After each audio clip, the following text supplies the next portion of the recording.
Hello, once again, there, Project Open Mic audience. This is Andre with another Andre's Mic, and we're going to be doing a follow up to my last discussion, obviously, where I was just talking over things about my life, at least the more recent events, that kind of have reshaped me.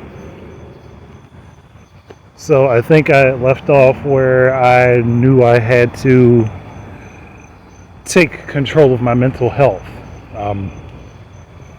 Which I did do. I mean, I'm better than I was. I'm not perfect, obviously. It's hard to become perfect because perfection is a very ugly thing to try to work to attain. If we're going to be truthfully honest about that. Because it requires a lot of cold precision to become perfect. And I am in no way, shape, or form cold. But I did get to therapy. I found an awesome therapist that helped me work through a lot of issues in a decent amount of time, to be honest.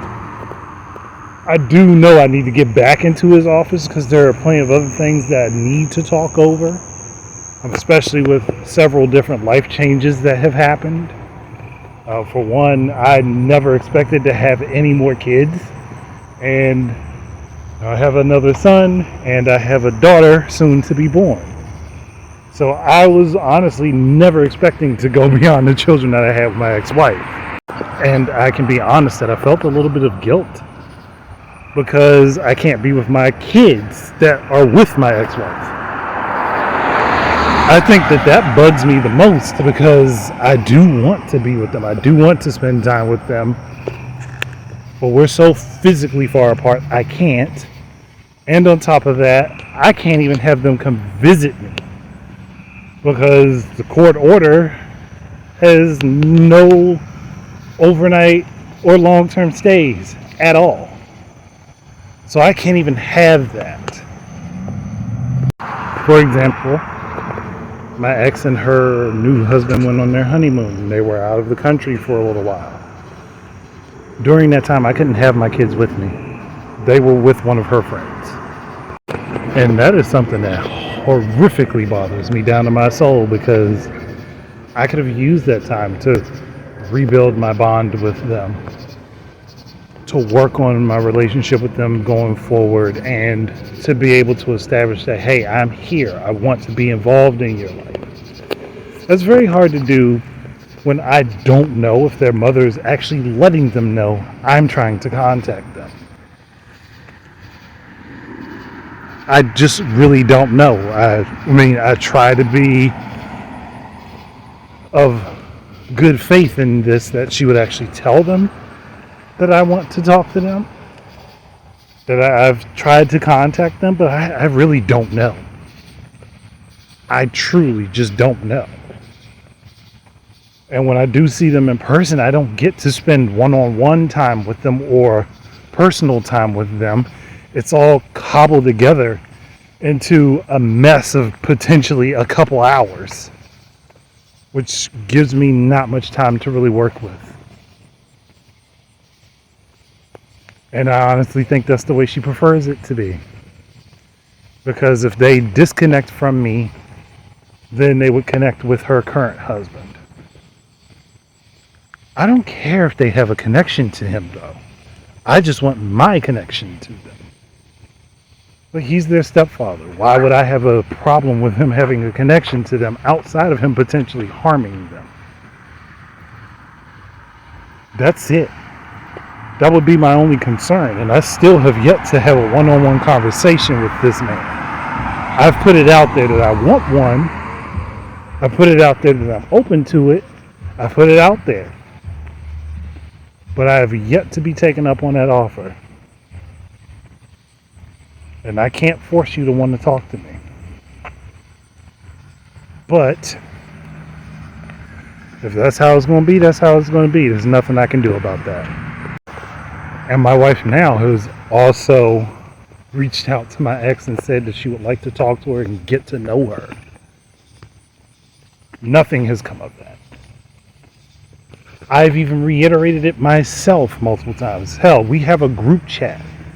Whenever my wife says something, it gets wholeheartedly ignored.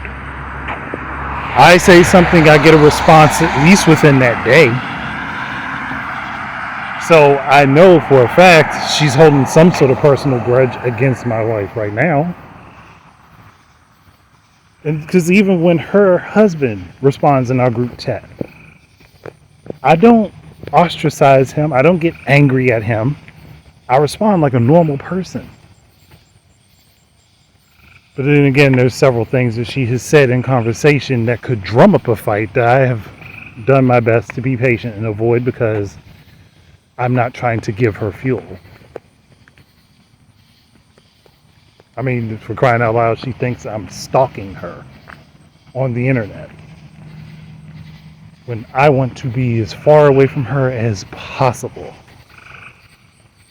As far away from her as possible. I wouldn't have anything to do with her if we didn't have children. I would legitimately have completely disengaged her from my life, and I wouldn't have cared what she said about me. Take it back, I would have cared. But I wouldn't have worried so much about it, especially because there wouldn't be anybody else that I'd be connected to that it would be a major issue of importance. But when you know someone's calling you abusive and saying that you're narcissistic and selfish and all these other terms from under the sun, and you know that those things are being fed back to your kids, that becomes a problem. Hell, there was at one point my kids were asking who I was sleeping with. Now, no children should be asking their parents that question. It's not something that should be on their minds. But yet, my youngest child at the time was asking me who I was sleeping with. Now, she'll say that they don't talk about me or they try to avoid negative conversation about me. But I mean, that doesn't sound like that. That sounds actually like the complete opposite. Like when you're in group settings, if you have a chance to say anything about me, you're going to be crapping on. Granted, hey, you're angry, you're agitated, you're upset, you feel hurt, betrayed. Cool, have those feelings. But those feelings should not be applied to our children. Not at all. But it seems that that's the case. Now, I know for a fact, had I been the one that took the kids or ended up with the kids, if I had had the means to have them, that wouldn't be how they saw their mother. Because I would have to, in my mind, I'd be like, okay, I have to co-parent with this person. I have to learn how to work with her. From her side of things, it was more like, if I'm not doing what she wants me to do, then I don't deserve to be with my kids. Like, even before child support was getting yanked out of my checks, and I would pay her stuff, she'd also ask me for additional money for other things, which she wasn't supposed to do, to be technical. But even then, the child support was still too much for me because I was working 2 jobs. I was working one job to make up for stuff that I needed for the other job, which meant that I really didn't have a lot of money back then, and I was kind of working in circles. Working nearly 80 hours every week between 2 jobs. And that meant that I was at least 16 hours out of the day. Actually, to correct it, I was out of the house where I was living. I was out almost 18 hours out of the day once you do the actual math. Which didn't leave me much room for rest. Didn't leave me much room for anything. And on top of that, I didn't have the money for a lot of the stuff that I needed or wanted. Mostly needs. I didn't have a lot of money for stuff I needed, which was driving me mad.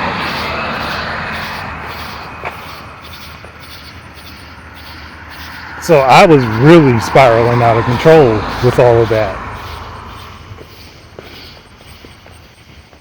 And in place on top of that, the stuff that I do know now that had drummed up so many questions in my head before. And yeah, I can see where I was running to the ground. And I was running to the ground before the relationship ended. Because I gave up a lot of stuff that I wanted. Or even things that I thought I needed. Only to be cast aside once I was used up. And for somebody who was a chronic pain in the ass in the first place, and I'm not talking about her husband. Because what our kids don't know, what her family doesn't know, and potentially what her husband doesn't know, is that our family isn't the only one that she was attempting to pull apart. Or it wasn't just our family, because the person that she was going behind my back to and trying to be with was already married to someone else. In fact, he had invited her to his wedding, and the invitation was for her specifically, not both of us, even though he knew she and I were married. Yeah, she was messing with him and talking to him and being intimate in many ways with him while he was a newlywed. Something that was glossed over in therapy, our marriage counseling for us, couples therapy, whatever you want to call it, because she told the therapist he's only her friend and there's no reason to worry. So he believed that. Me and my gut was telling me no. Now my head during that time frame was telling me just try to accept it and try to listen, which I should have never done because it turned out I was right in the first place. Again, I don't mind being called out for what I did. Truth of the matter is, I did some shitty stuff. I wasn't abusive, but I did do some shitty stuff. So I don't mind that I got called out for that. Problem came down to I got called out for it, and then it kept getting bludgeoned over my head, which didn't give me the opportunity to find something else to grow from. Because if you're constantly being told of how bad your decisions were or the things that you did, if you're constantly dragged through negativity, that's all you think about. That's all you see. And the bad thing is, before I got married to her, I was an extremely positive person, even with the issues that I had that were underlying. I was always optimistic. I got married to her, and within a few years, optimism had almost completely died in me. I was always trying to find something that I could do that was interesting to keep me motivated and moving. And then the things that I latched onto, I didn't always have time to do them, which was one of the major problems.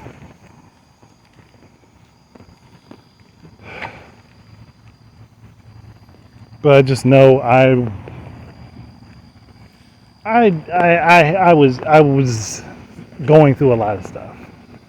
And I will say to this day, my mother gave me the worst piece of advice she's ever given me in my life. When it came down to it, because there was one point that I was preparing myself to go ahead and just divorce my ex-wife. A couple years before we got to that point where she divorced me. And I was going to do it because I got tired of being yelled at. I had already reached my boiling point, and I was sustaining more and more of that on a semi-regular basis. It wasn't every day, but it was a lot of days. And I had just gotten to the point where I had reached my boiling point, and my mother said to try to stick it out. Be patient. That was the worst piece of advice she's ever given me in my life. Because I listened. I listened and stuck it out more and more. And I stuck it out for someone who ultimately in the end was going to get rid of me in the first place, and who was already planning to get rid of me. Plan might have taken a while, but it was a plan nonetheless, because I know her well enough to know that that decision wasn't made on a whim. And I know her well enough to know that that decision was discussed with the other jackass that she ended up not being with anyway. Either one, because he wanted to keep his wife and her, or because her family didn't approve of him. One of those two. I know her family didn't approve of me, but I'm literally a much better step up from him. Hell, her current husband is a step up from him. A rather large step up from him.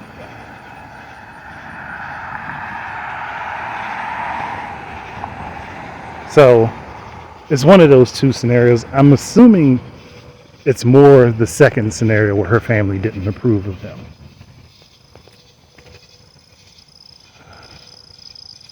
Because she most definitely paraded him to her family with my kids, which still boils my blood to this day.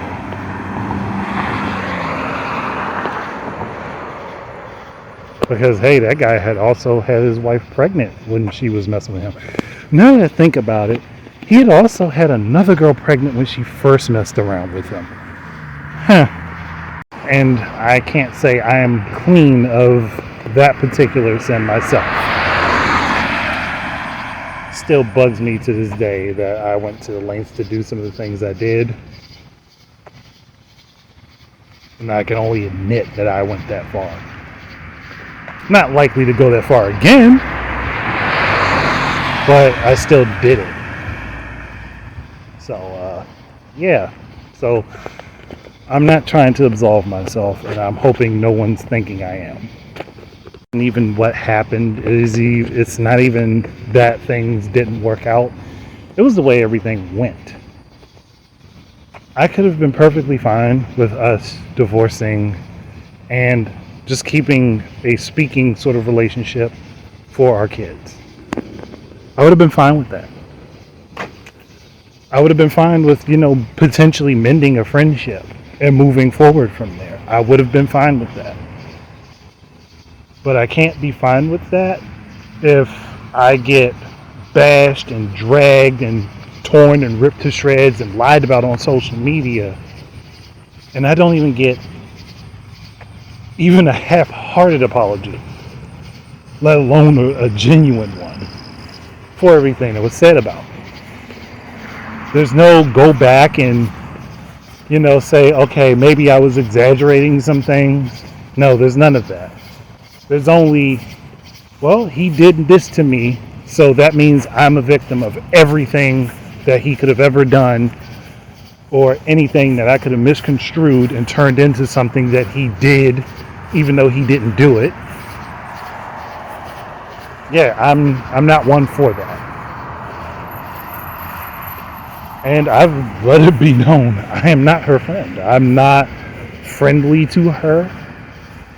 I'm not anything beyond cordial at this point, because that's all I can be. That's where my patience takes me. That's as far as it can go. I get and understand that she had issues from dealing with me because of the things I did. All I'm saying is, hey, let's keep it a buck and be fair here. We both have issues from each other. That's all I've been saying. Because I know me doing what I did caused her a lot of trust issues. Caused her to not really want to be with someone unless they were feeding into her ego. I get that. I truly get that. Screwed up thing is I almost went down that path myself. But I just eventually found a way to move forward and not be the person that I was going to become had I not corrected myself. Because if I'm being honest, it was either one of three things. I'm either going to correct myself and straighten myself out, or I'm going to not exist on this plane of life, or I would have become everything. And I do mean everything that she thought I was. Besides being an abuser, I don't think I could ever get that far, because that's not me. But I could have been manipulative. I could have just gone around banging as many women as I wanted to and not gave a damn about my life or the world. And I think that since I didn't become that, that does burn her a little bit. But that would be equivalent to how much it burns me to know that, hey, she was digging into my social media accounts and adding and removing people from my contacts on, say, social media accounts, and going into my email from her job, which I have proof of. And if I really wanted to, I could go to law enforcement and press charges. My major problem with doing that is because I know it would mess my kids up. It would mess their lives up. It would screw everything up that they have going on right now, and I don't want to do that. The only reason I would do something like that is if I felt like they were in danger. Because then that would be a way I could remove them from that situation. And I'm hoping that my intuition is at least is correct about that.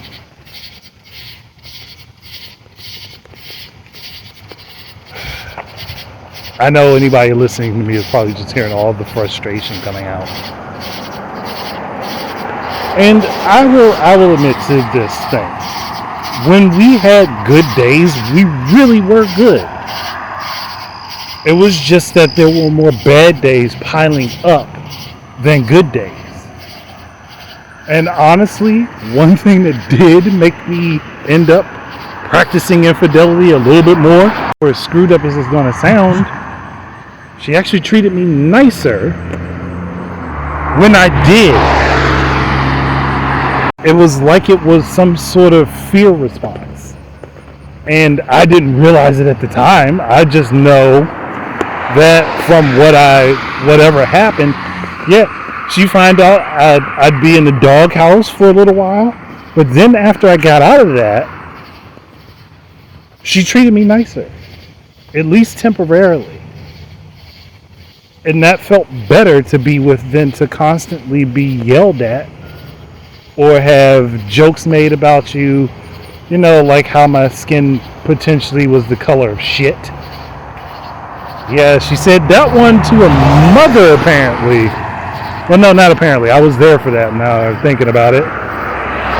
She said that one to her mother, and her mother looked at her like she was fucking crazy, saying that. That was another thing that was a constant, a regular thing, was to make jokes at my expense or take something that potentially I didn't know how to do that I was trying my best to work at and do, and then turn that into something to joke about because I wasn't of competency equivalent to someone else in her life. Like, for example, I am in no way, shape, or form a mechanic. Not at all. Like, I can do some things, and I'm good at learning others, because I'm willing to take the time to learn. So I can change out an alternator, battery, engine hoses if I need to. I can do an oil change out tires and stuff like that. I'm just not very good at it for the most part because it takes me a while to get that stuff done and I have to learn. And she would take stuff like that and use it as a way to embarrass me in front of her family. And I shouldn't have let it do that to me. But again, this was the person I was married to. And things that they said had a major effect on me. I never went about doing stuff like that when it came down to my family. I just never did. Because I never saw a reason or a point to. If she didn't know how to do something, she didn't know how to do it. I never tried to make her feel bad for not knowing how to do something. Now, I will say I did have a few issues with her asking me something. I tell her the answer, and then 20 seconds later, she asks me the exact same question. It's like she listened, heard what I said, and then it had just immediately left her mind. But she could talk to someone else, and they could tell her something insignificant and minor, and she would remember it. So I guess I got annoyed at that. So, truthfully, yeah, I was annoyed at that. That was a thing that annoyed me. Because it's like you ask me and you're paying attention and you just don't retain anything I say. But then when I'm on the phone with you and you have a window open and you're driving and the wind is blowing into the mic of the phone, which means I can't hear what the I can't hear what you're saying. You get agitated and start yelling like that's what's helping the situation, which is not. You'd have to roll up the window. Never occurred to her to do that. But then again, I also wasn't really standing up for myself much to her anyway, which didn't help the situation either. The best thing that I could say about this is that I was definitely a simp. I was a weird kind of simp, but I was a simp. Not now. Because I'm not just going to let someone walk all over me. I'm not doing it again. But I did. I just oftentimes sat around wondering why she would say or do some of the things that she did. Some, I could kind of work it out in my head that she was just angry at me. Others, I never understood. Because it takes more than just being angry. That actually takes maliciousness to do some of the stuff that she did. It takes the desire to actually want to cause harm versus just being someone who has caused harm.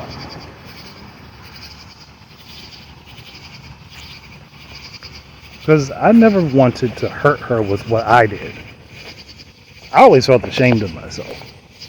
Pretty sure I said that before, but I'm reiterating that. I always felt ashamed of it. I didn't want anybody to know. I wasn't running around bragging about it. It was a negative mark on me as a person. So why would I want to talk to everybody about that? At least now I'm talking in the context of someone hearing this and reflecting on themselves. But before I would have talked about it, it would have been gloating. I had no reason to gloat.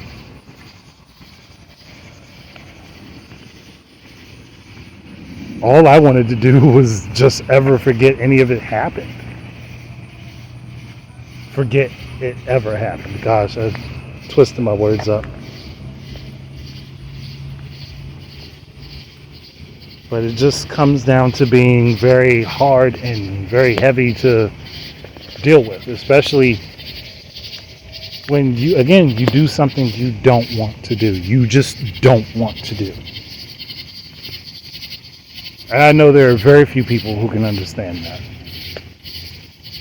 You weren't forced to carry out the action that you did, but you still did it without the desire to do it.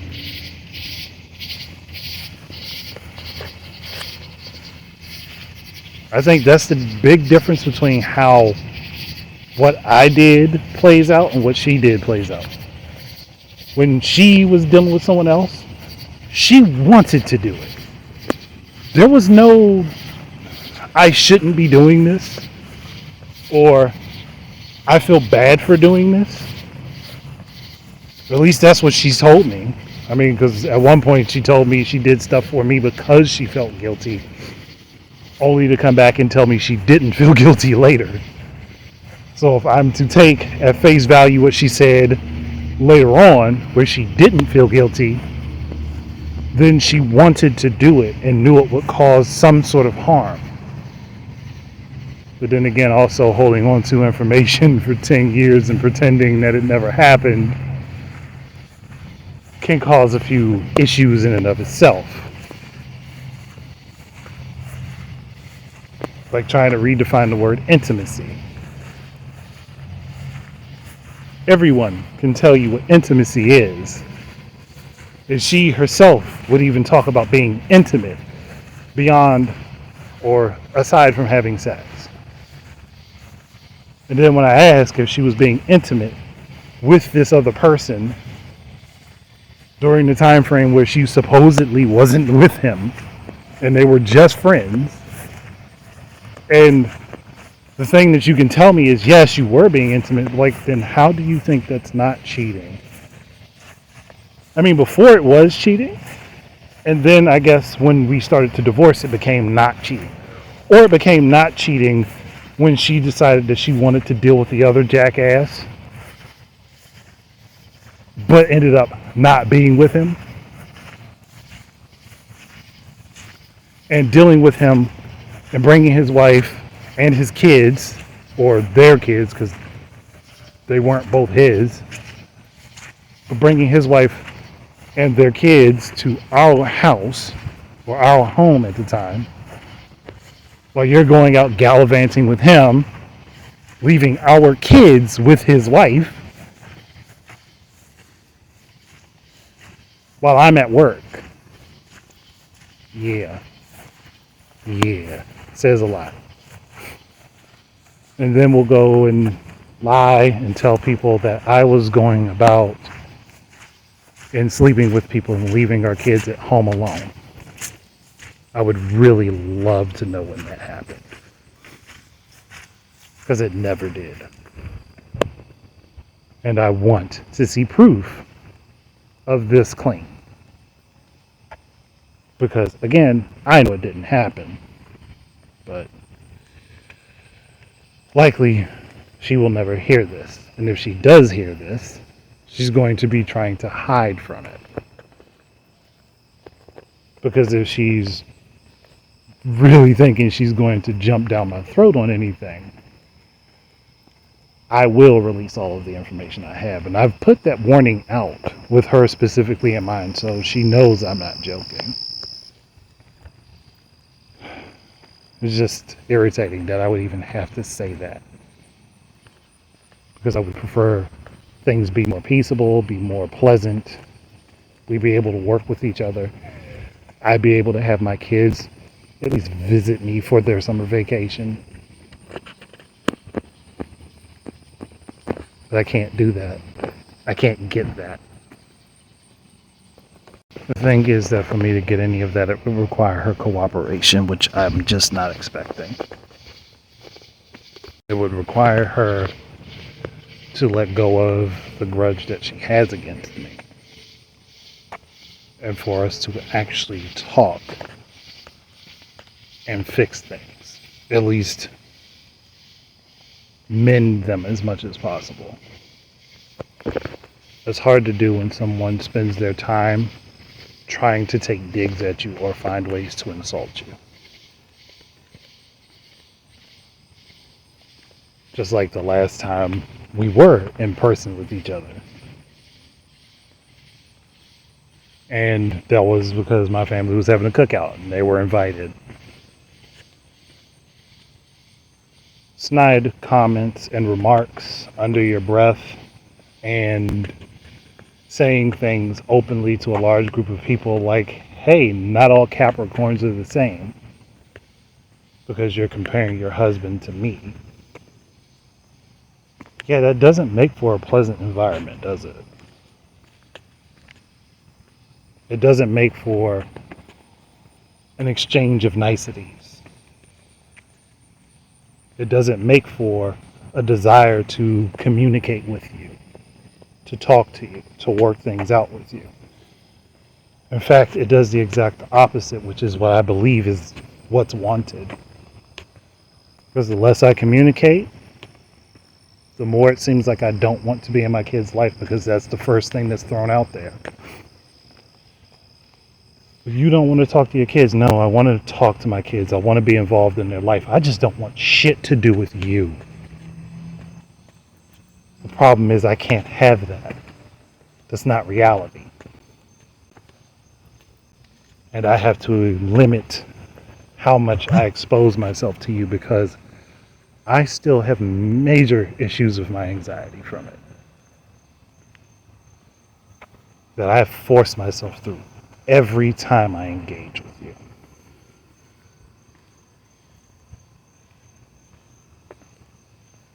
And that is difficult as hell to deal with.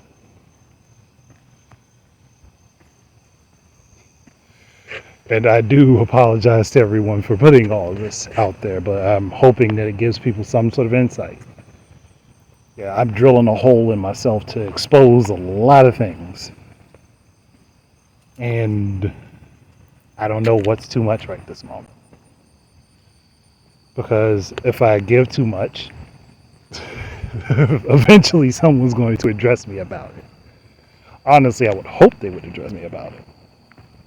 Maybe more personally, not on social media, seeing as we're not naming names anyway.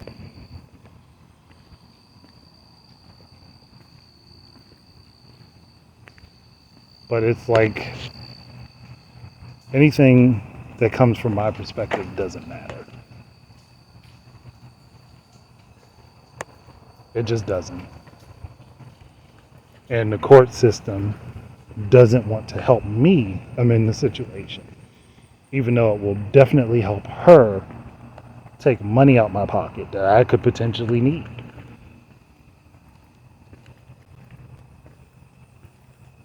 Make me a slave to the system and make money off of me working as hard as I can, and sometimes more than I can, in order to, have that steady cash flow coming in.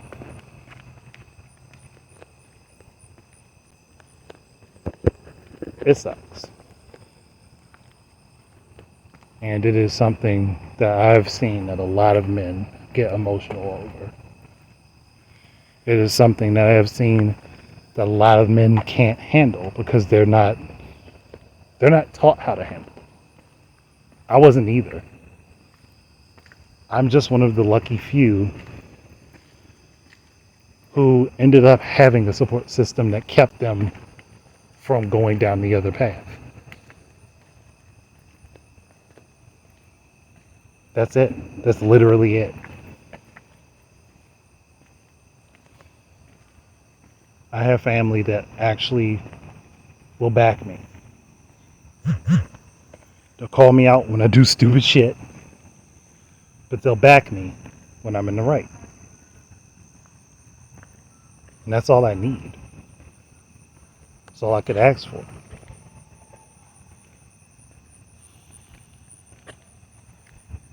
But I'm still dealing with other internal issues that just bleed into everything else. And like I said, that is very difficult to just cast aside, because I can't. Because I just honestly have not dealt with everything just yet. I've dealt with a lot. So I'm definitely in a better place mentally.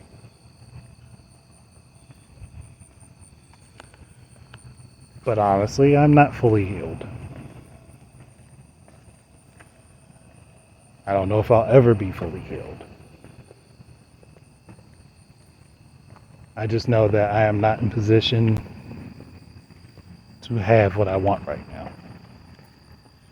Which means I'm going to have to work harder and work longer and try every day to strive for what's important to me.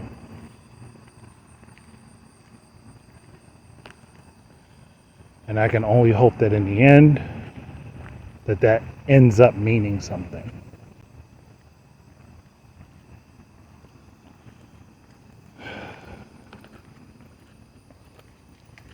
It's a life of misery. It's a life of struggle. It's a life of pain and suffering. But it's still a life. It's still worth living. It is still worth pushing forward. So no matter how frustrated I may be or how gloomy I may feel, how agitated I can become by this, there's a goal. There's somewhere I have to reach. There is a destination. There is a target. And I'm going to get there. One way or another, I will get there. And I will do my best to make sure it is through the most moral of means possible. Because there's no reason for me to do anything otherwise.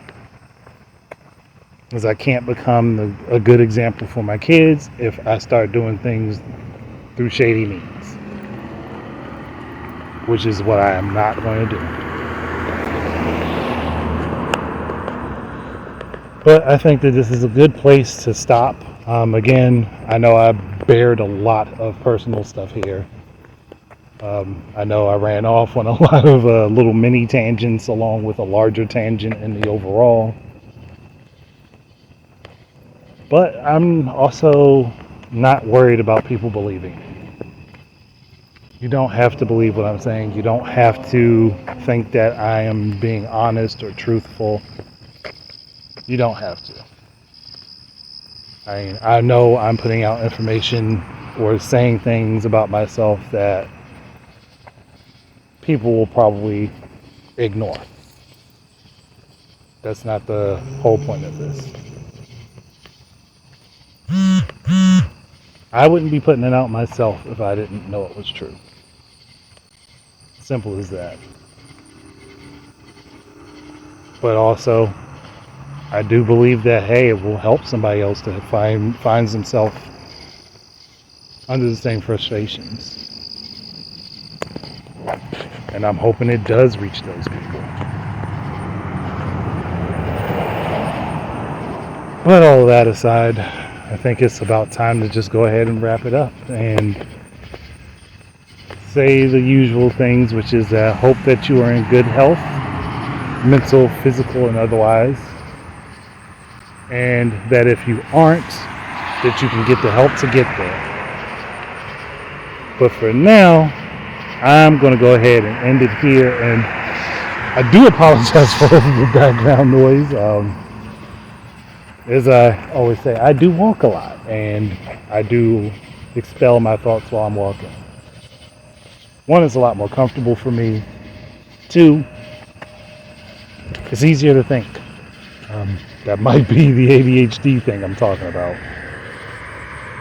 But all of that said, I do this positivity drawn back into their lives. If you haven't, I hope that you do.